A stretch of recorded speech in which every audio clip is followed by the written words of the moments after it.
Halo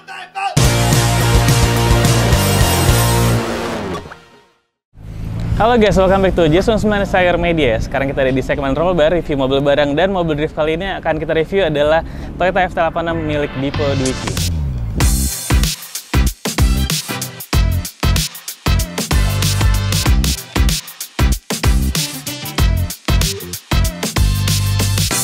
Halo. Kabar, Bo? Sehat. Oh, ini menarik banget gue ngikutin channel YouTube lo lagi bangun mobil ini. Nah, yang jadi pertanyaan gue, keluarga garasi drift kan selalu pakai Silvia S chassis. Kenapa lo pindah ke 86? 86 ini sebenarnya kalau menurut gue ya, ini menurut gue pribadi, dia lebih ke Silvia dibanding ke AL86. Oh, dari chassisnya, dari chassisnya gitu ya. Dimensinya mirip sama 8.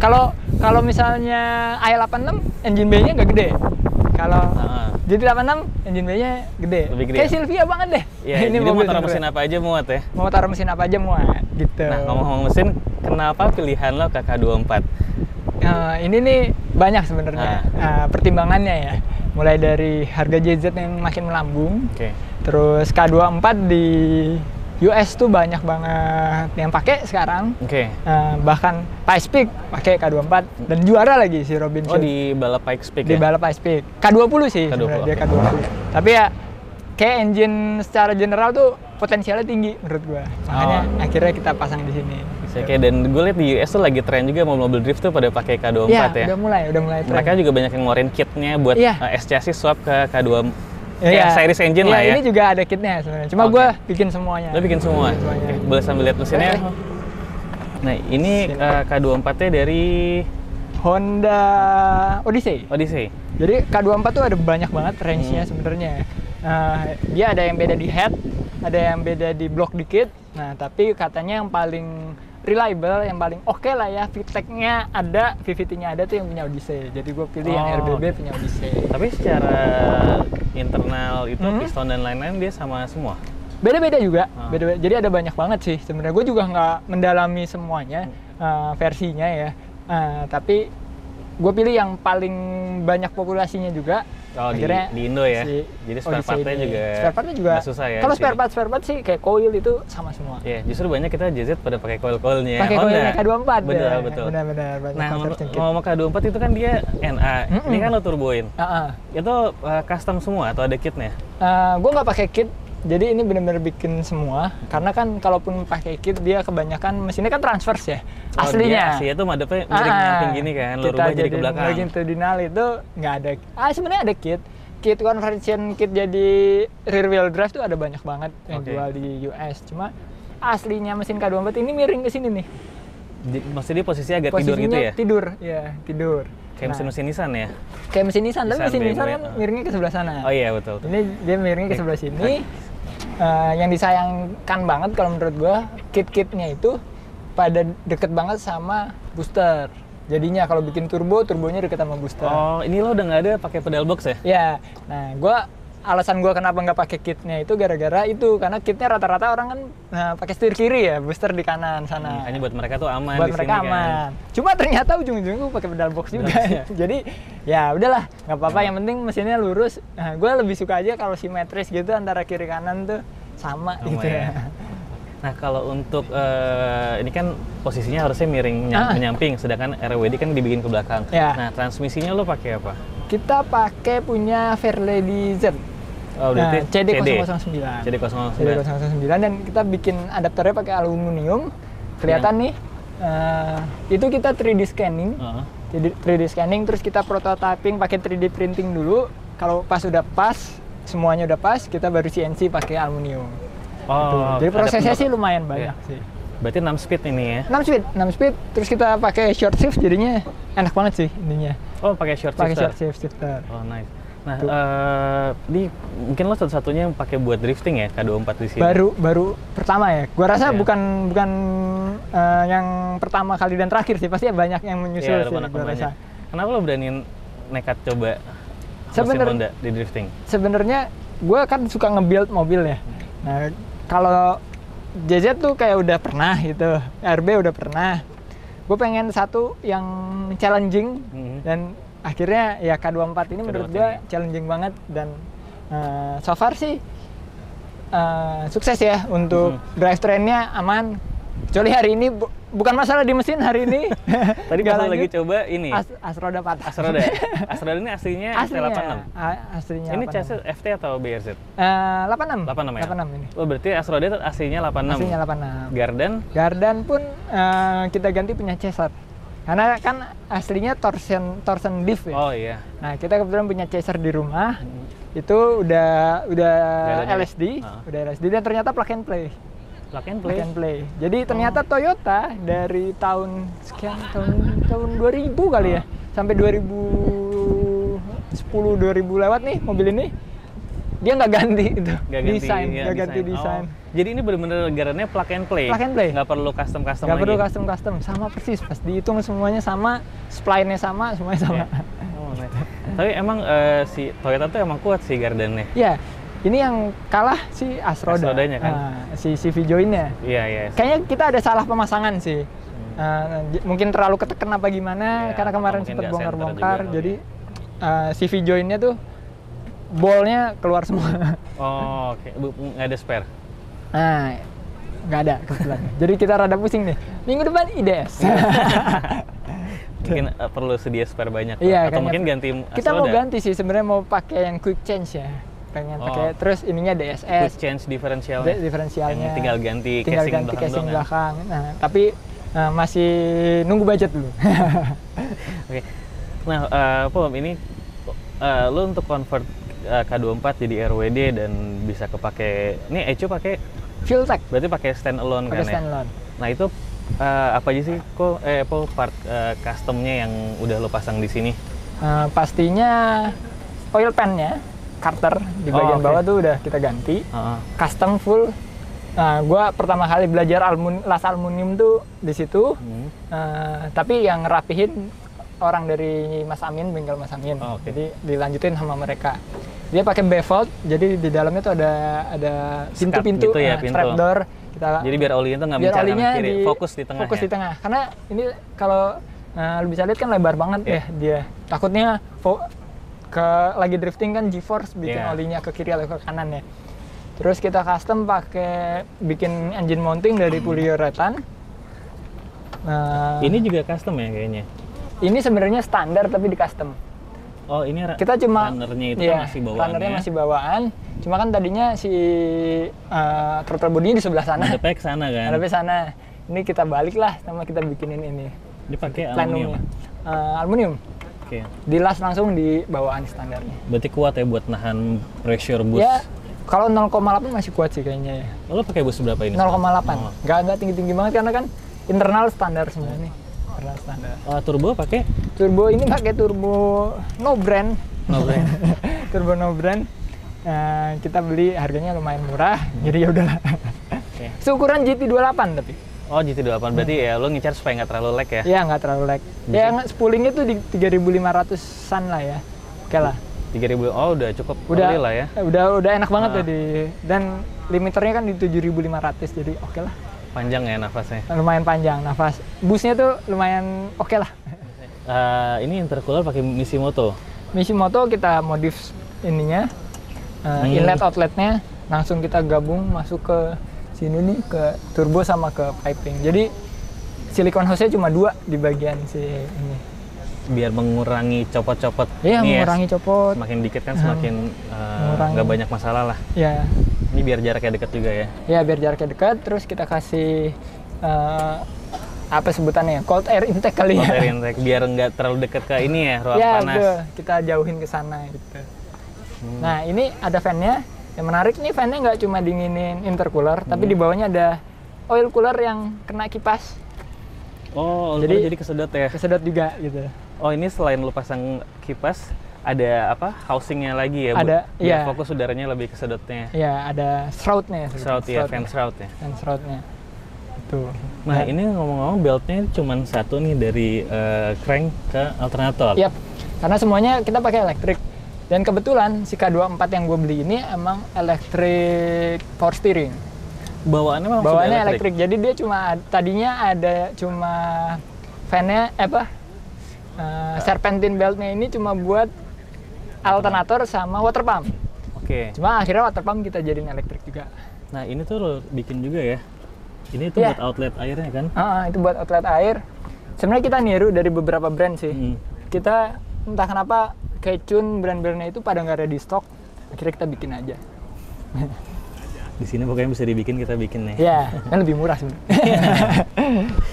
Oke. Ini tapi untuk frame depannya tetap bawaan 86 ya? Iya. Kalau sasis sih perubahannya kita reinforce aja nih di tiap. Reinforce sama ini dipotong karena pakai wisewap ya? Pakai wisewap harus dipotong bagian situ. Coilover ISX. ISX. Nantinya sih kita mau bikin base bar buat di bumper bagian depan. Setidaknya buat ngelindungin intercooler dan lain-lain, walaupun dia udah jauh di dalam, tapi kayaknya perlu deh di Indonesia kan. Senggol-senggolan itu pasti ada tuh. Apalagi tandemnya udah gila-gila. Tandemnya udah gila-gila ya. Ini ya oil catch tank. Oil catch tank belakangnya itu jadi kita bikin minyak rem, minyak kopling sama minyak rem tangan jadi satu di situ. Oh, jadi karena pakai pedal box. Karena pakai pedal box, pusatnya di sini sama semua, tapi dalamnya itu ada skat-skat sebenarnya. Jadi kalau satu bocor, yang lain masih dapat. Oh, jadi pedal box itu selangnya nyambung ke sini ya? Nyambungnya ke sini. Rem tangan juga ada selang nyambung ke sini. Oke, boleh lihat interiornya? Boleh. Cuma masih lumayan berantakan.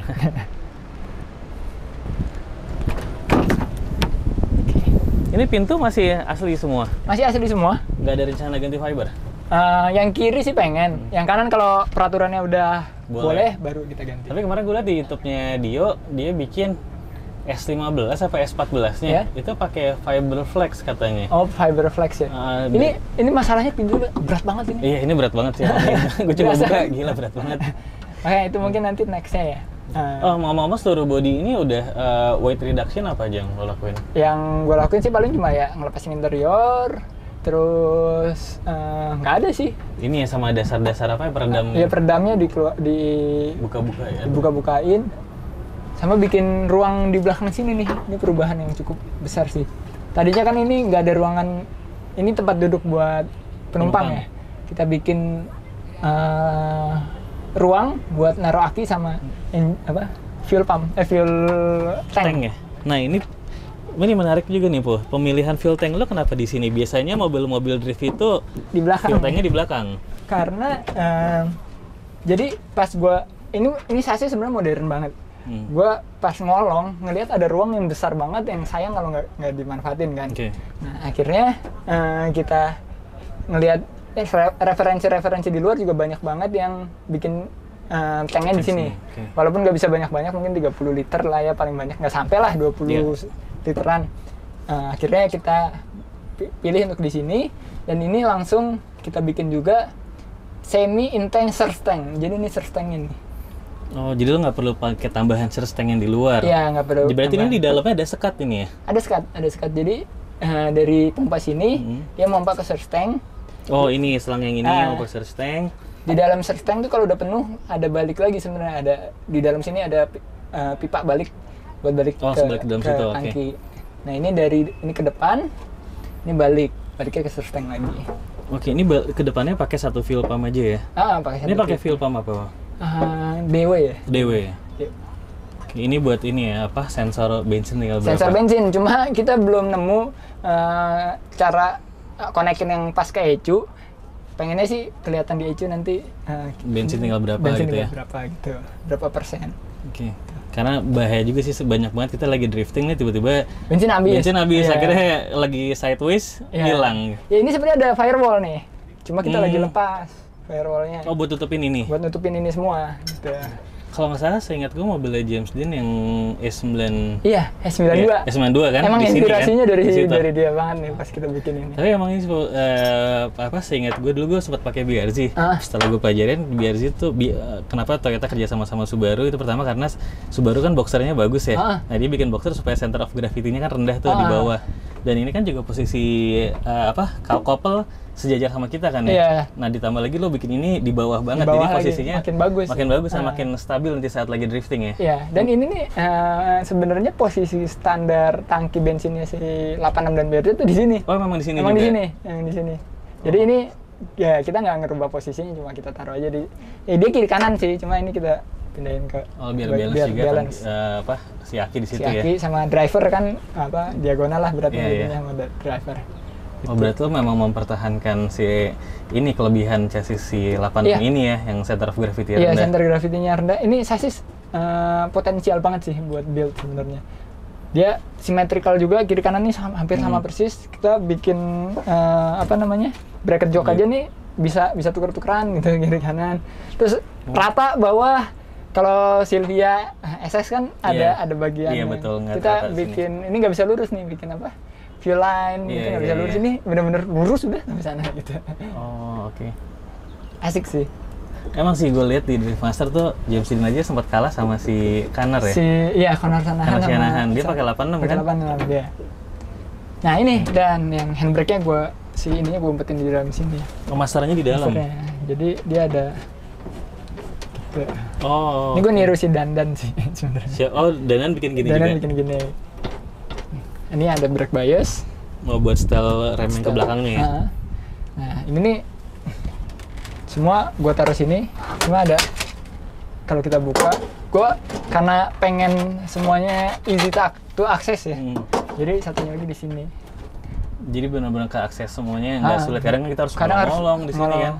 Dan ini udah ada namanya semua di kabelnya, jadi kita nggak akan ketukar. Untuk wiring nih lo ngerjain sendiri? Ngerjain sendiri di garasi. Berdua sih sama videografer gua. Bukan sama tukang wiring tapi sama videografer. Jadi videografer / tukang wiring. Terus ini bagian ini di sini semua. Oh, relay di sini semua. Jadi kalau gonta-ganti gampang, nggak perlu ngolong-ngolong ke dalam kan. Karena kalau udah ada jok susah banget soalnya kan. Iya, betul sih. Ya apalagi mobil drift kan sering banget. Mungkin yang orang-orang lihat selalu runningnya oke lah gitu. Padahal di belakang gitu kita sering banyak masalah. Entah relaynya cuma kendor lah, ada apa itu. Iya, kalau posisi naruh giniannya sembarangan tuh susah banget aksesnya. Susah akses. Ini enak aksesnya. Nggak ada rencana ini ya, pasang PDM? Tadinya kita pengen, cuma budgetnya nggak cukup. PDM mahal ya? Iya, PDM mahal. Nextnya sih pengen banget kita pakai PDM gitu. Ini kan enak ditutup jadi rapih. Ini custom apa emang 86 standarnya bisa cepat pasang? Bisa cepat pasang, cuma ini banyak yang kita bolongin aja. Jadi biar lebih simpel juga ya? Lebih simpel. Ini aksesnya kan gampang dua ini. Kalau itu si Fueltech memang udah standar ECU plus si dash monitornya itu ya? Iya, dia udah di dalam situ. Nah, ini kalau kita nyalain.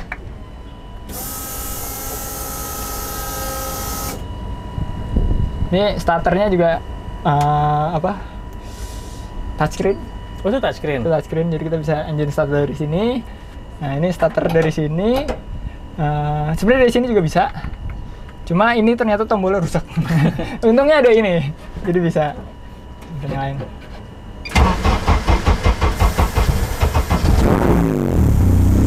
Ini ada data loggernya. Kalau kita pencet, dia langsung record.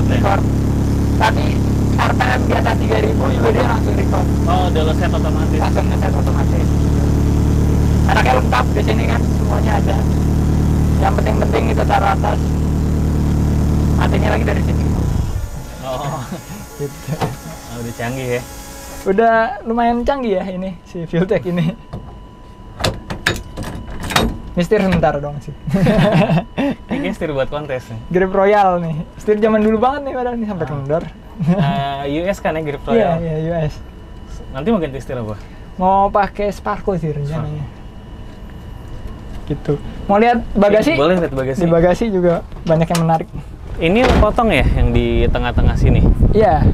Jadi kacanya kan ini harusnya sampai sini. Betul. Ini kita bikin firewall di sini. Biar harusnya ada kaca nih, cuma pecah kemarin kacanya. Pas mau dibongkar malah pecah. Dan ini buat ruang, jadi ada ruang radiator aja sih. Nah, ini nggak terlalu rapet ya? Sebenarnya terlalu cukup rapet ya, tapi kayaknya flow-nya bagus-bagus aja sih, karena ini kan gede ya. Dan kita bikin dual radiator, jadi di bawah juga ada. Jadi radiator atas itu dapat udara dari atas, radiator bawah dapat udara dari bawah. Makanya emang hadapnya mukanya ke bawah ya? Iya, mukanya ke bawah. Masing-masing ada 2 fan, jadi 1 fan per silinder. Oh iya, karena 4 silinder ya? Karena 4 silinder. Jadi ini temperatur adem terus? selama ini sih kalau kita belum nyoba yang gaspol terus-terusan sih ya. Tapi kalau temperatur tuh si fan-nya nyala di 85, berhenti di 80, dan itu hitungan 5 detik udah berhenti. Cepet banget. Cepet banget makanya. Berarti ya dia bagus ya, konsisten di sekitar 80-an. Iya, sekitar 80-an. Nah, kita belum tes yang benar-benar RPM tinggi lama-lama sih. Semoga sih membantu ya. Iya. Dua radiator ini. Tapi ini berarti kalau dua radiator nih sistemnya balik dari mesin itu masuk ke radiator yang mana? Ini paralel. Jadi ada T, dia mencah ke radiator atas, satu radiator bawah gitu. Jadi nanti pas keluar dari masing-masing radiator digabung lagi, masuk ke electric water pump, didorong ke depan. Ini bisa dibuka nggak, Po? Biar lebih jelas ya, Teh. Bisa. Simple banget, tinggal angkat gitu doang. Tinggal angkat. Nggak tinggal angkat sih, ada pinnya. Oh iya, ada pinnya. Cuman emang lu bikin sesimpel itu ya buat bongkar pasang? Iya, bongkar pasang. Jadi pinnya ini ada di sini, lubang, ntar dimasukin pin. Cuma emang ngumpet sih, di ininya nggak kelihatan. Oh, biasanya orang kan ada yang pakai tarikan kawat atau pin yang di luar. Iya, nanti sih kita mau pakai tarikan di sini juga sih. Tapi di dalam. Karena ternyata masih rada oblak di sininya. Oh, tetap biar estetiknya tetap bagus. Iya. Iya. Cuma ini ada banyak yang rembes tadi gara-gara power steering pecah. Oh, ini merah ya, olive. Oh, power steering nih yang pompa elektriknya. Iya, pompa elektriknya. Sebenarnya bukan pompa elektriknya yang salah, tapi kita pakai selang AN kan. Nah, selang AN itu pressure ratingnya nggak sampai 1500 PSI ternyata. Nah, yang ini nih 1500 PSI, jadi jebol tuh selang AN. Jadi rembes di fittingnya itu ya? Rembes di fittingnya, harus ganti hardline atau enggak PTFE sih kayaknya. PTFE itu Teflon ya? Teflon, iya. Nah, ini pompanya pakai Volvo, punya Volvo. Copotan Volvo, bukan aftermarket ya? Bukan aftermarket. Ini kita niru James Dean juga sih. Oh, James Dean Volvo juga? Dia pakai ini, ya. Kan ada pilihan Volvo atau MR2 ya? Yeah. Tapi MR2 udah mahal. Jadi kita cari yang Volvo. MR2 di sini juga susah nyari. Iya, susah. Ya, kan? Kalau ini banyak banget sekarang yang stok ya. Iya, gue sendiri juga pakai ini sih. Pakai ya? Lo pakai? Enak banget emang. Iya, lo pakai hardline ya berarti? Enggak, gue masih pakai yang kayak gini, AN. Kok bisa nggak pecah ya? Tapi gue taruh depan, baru dekat mesin, jadi gue jaraknya pendek. Nah, itu gue alhamdulillah sih belum pernah trouble, belum pernah pecah. Ya. Ini kita pas browsing ternyata AN, ya pantesan. Ini pressure-nya tinggi banget kan. Yang di mobil Zico nggak pecah kan? Dia pakai hardline. Oh, dia udah ganti hardline. Dia pakai hardline. Oh, apa gue yang satu pakai hardline ya? Mungkin yang baliknya doang, yang pressure-nya nggak besar pakai itu. Kalau nggak salah, gue lupa, nanti gue lihat lagi deh. Iya. Nah, ini nih gue ya kurang research sih sebenarnya. Gitu. Ini radiator custom ini ya, lo potong sambung lagi ya? Buat biar posisinya bagus aja sih. Karena kan kita ada T-nya di bagian situ ada T. Gitu.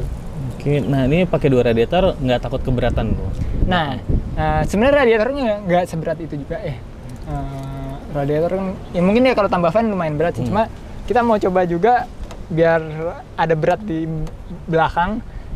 Pengennya sih lebih dari 50% tuh di bagian belakang gitu.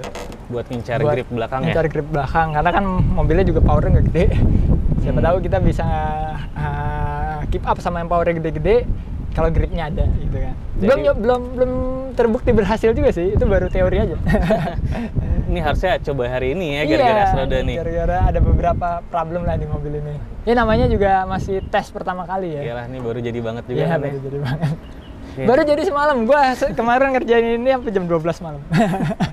Baru jadi banget semalam. Iya, pagi udah dikirim ke sini buat kita gas, tapi ternyata ada satu dan lain hal yang. Setelah dyno kan dyno kan udah sekitar seminggu lalu ya? Seminggu yang lalu dyno, tapi banyak kayak bracket buat bumper belum ada. Oh, finishing aja finishing Terus kayak garden belum LSD kemarin kan. Baru ganti chasernya. Baru ganti kemarin gitu. Dan kebetulan juga semalam photoshoot, jadi kita kepake mobil ini lumayan sibuk, jadinya kepake banyak waktu. Selain nge-build-nya juga banyak kayak photoshoot gitu-gitu sih jadinya ramai. Karena pink kan lucu. Iya. Enggak, tadi gue pas baru datang, wah menarik banget. Gitu. Eye catching. Ngomongin grip, ini lo roda velg ban pakai akselera ya ban? Ban pakai akselera. 651 Sport. Ini velg pakai torsion RH Performance punyanya Ridwan Hanif. Ini ring 18. Ring 18 lebar 9. Forge? Enggak, casting. Tapi kelihatannya cukup oke sih, ya. Desainnya oke. Desainnya juga oke banget. Beratnya juga oke, nggak berat, nggak terlalu berat. 18 kali 9. Kali 9, depan belakang rata? Depan 18 kali 8. PCD-nya 86 atau ganti? Kita pasangin adaptor dari 500 ke 514. 114. Biar bisa tuker-tukeran sama velg lain juga. Kita kalau 500 mobil nggak ada yang 500 mobil balap di GD kan. Nggak bisa tuker-tukeran velg jadi. 5114 sama kayak Nissan, Toyota gitu ya. Nissan. Iya. Nah, terus itu tadi lo pakai karbon semua kan, dry karbon. Ini dry karbon. Oh iya, ini karbon kita bikin di Karya Tama. Dan yang menarik sih sebenarnya si bagasinya. Bagasinya ini karena radiator di belakang kan kita harus dilobangin dan dia ngelobanginnya pakai NC cutter ya. Oh, makanya bisa rapi banget gitu. Digital pakai komputer gitu ya. Jadi lebih presisi motongnya. Canggih sekarang di Indonesia tuh nggak kalah deh sama di luar alat-alatnya. Iya. Wah, ini mobilnya proper build banget ya, pakai teknologi canggih semua nih. Iya, kita pengen banget nyamain level build-nya sama yang di luar-luar lah gitu. Karena kan di luar udah 3D. Mungkin sekarang kita nggak bisa tuh 3D printing metal kan. Kalau di luar udah metal udah bisa, aluminium 3D printing, terus Inconel bisa 3D printing. Kita belum bisa tuh, belum sampai tuh. Sama kalau nggak salah di sini tuh beberapa bengkel udah bisa porting polish pakai CNC. Iya, ada banyak tuh.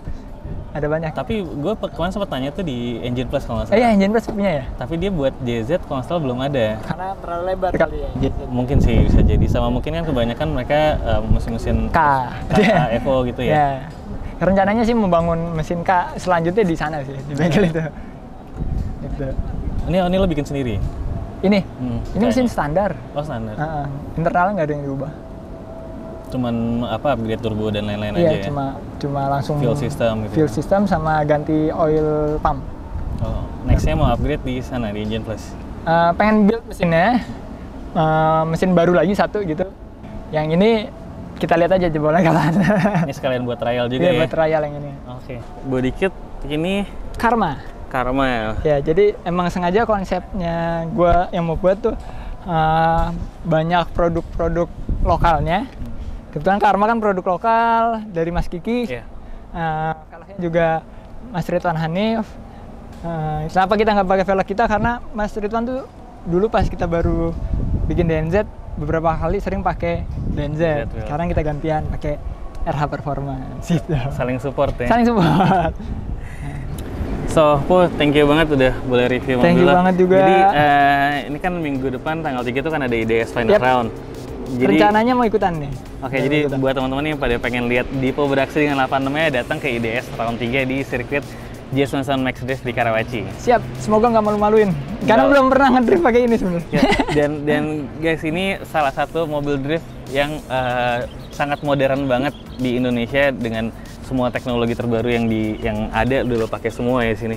Tapi gue lihat belum pakai DBW ya. Belum pakai. Wire. Cuma kita udah siapin semua kabel-kabelnya ke arah pedal sama ke arah depan. Jadi kalau mau pakai DBW ntar tinggal colok. Oh, gitu. Tapi memang akan ada plan buat ganti DBW? Emang ada plan. Kemarin karena buru-buru sih sebenarnya kita adanya throttle body biasa, akhirnya kita ini. Pengen banget DBW biar bisa kayak mobil lo. Tapi banyak yang pros dan cons juga sih ke DBW. Ada pro sama konnya juga. Tapi gue sih optimis DBW kalau kita nge-maintain bener ya mungkin bisa long run bisa lebih bagus sih. Iya sih. Sama kayak kita sekarang teknologi semua kita pakai elektrik semua ya sini. Oke, so Dipo, thank you banget. Thank you. Sampai ketemu di IDS Round 3 sampai ketemu di IDS. Semoga ketemu kita. Ikut ya? Di final ya, mudah-mudahan. Amin. Insya Allah gue ikutan juga. Oke, siap. Oke, so thank you ya udah nonton dari awal sampai akhir. Dan kalau kalian ada ide mobil siapa lagi yang pengen di-review, tulis komen di bawah ini. Sampai ketemu di video selanjutnya. Bye-bye. Bye-bye.